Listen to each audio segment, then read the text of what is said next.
Okay, new project natin ay library system. So, ang system natin ngayon ay meron siyang database. So, lahat ng input natin, kapag inalis natin yung window natin, pag binalik, nandun pa rin sila. So, may database na siya. So, try natin siya i-run.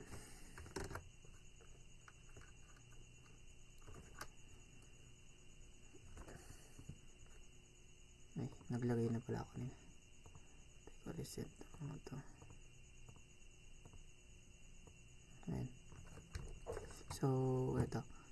So, ito yung ating main window. Ayan, main window. So, ang mga button natin dito ay add book, edit book, refresh, tsaka delete book. So, ang mga nadagdag dito, mayroon kasi tayong enhancement na ginawa. Meron na siyang search bar. Ayan.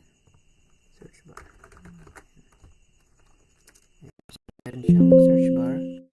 Meron na rin siyang edit button. So, pwede mong ma-edit yung mga existing books. So, meron din siyang error handling. So, kapag hindi numeric yung nilagay mo sa year o kaya quantity, ito, mag-error siya.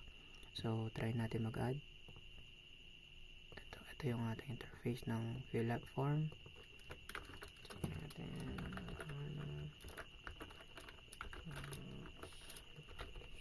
So, ito.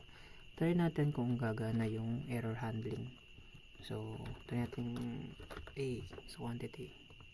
Ayan. So, sabi niya invalid input. So, gumagana yung error handling natin. Try natin ang 1.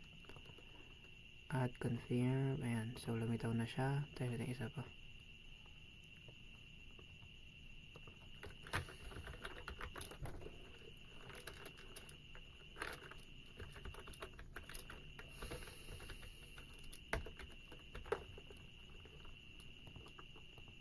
Ayan. So, dalawa na sila.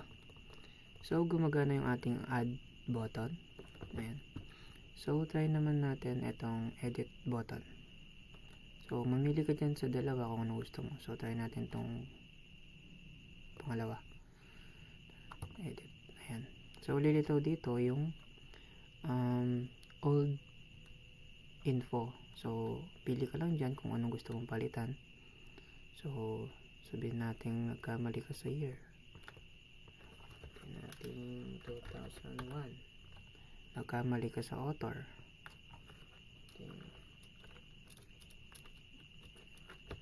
Phil. Si Phil pala ang author. So, i-save natin. Yun, sabi niya updated successfully. So, try natin ngayon ngayon lilitaw yung refresh. So, kanina ayan. So, kanina to pinalitan natin to, hindi lumitaw. Try to refresh. Ayun, napalitan na sila. So, nakita natin gumagana yung edit button tsaka yung refresh. Ayan. So, try naman natin tong delete book.